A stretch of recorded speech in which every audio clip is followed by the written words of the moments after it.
New surveillance video may give investigators fresh clues into the disappearance of two kids in Idaho.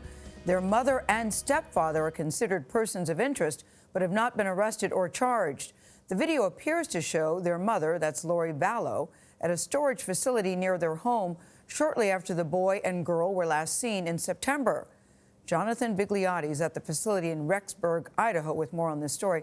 Jonathan, good morning to you. What are police saying about this video?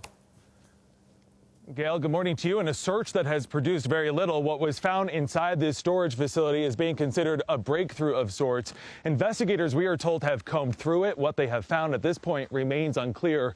Listen, it's not unusual for a family to rent a unit of this kind before making a big move like they did before going to Hawaii.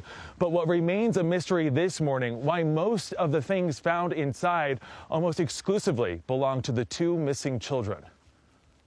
Surveillance video appears to show Lori Vallow and a man visiting the storage unit on multiple occasions last fall. It was just after the September disappearance of her 7-year-old adopted son, JJ, and 17-year-old daughter, Tylee Ryan. At one point, a man is seen carrying out a heavy tote bag. Inside the unit, police found bikes, photos, and a backpack with JJ's initials. It was disturbing to see that it was the children's belongings that were in that storage unit. Rich Robertson is a private investigator working with JJ's grandparents, Kay and Larry Woodcock. If they had expected the kids to be coming home soon, why would that stuff be in the storage?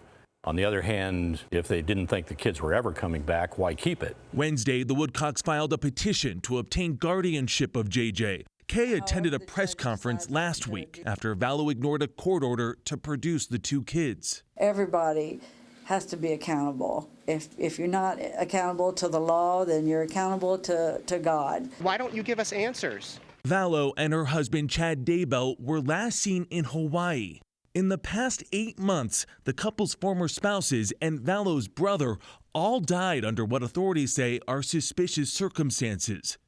The private investigator says Vallow's ex-husband Charles, whose death is under investigation, had $1 million life insurance policy. At this point, we think that Lori Vallow believes she was the beneficiary.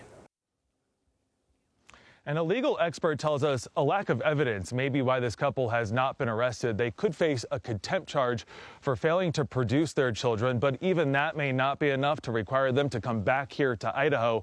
Meanwhile, this couple maintaining their innocence, saying there has been no wrongdoing. Anthony? Such a strange case, and we hope they find those kids. Jonathan, thank you.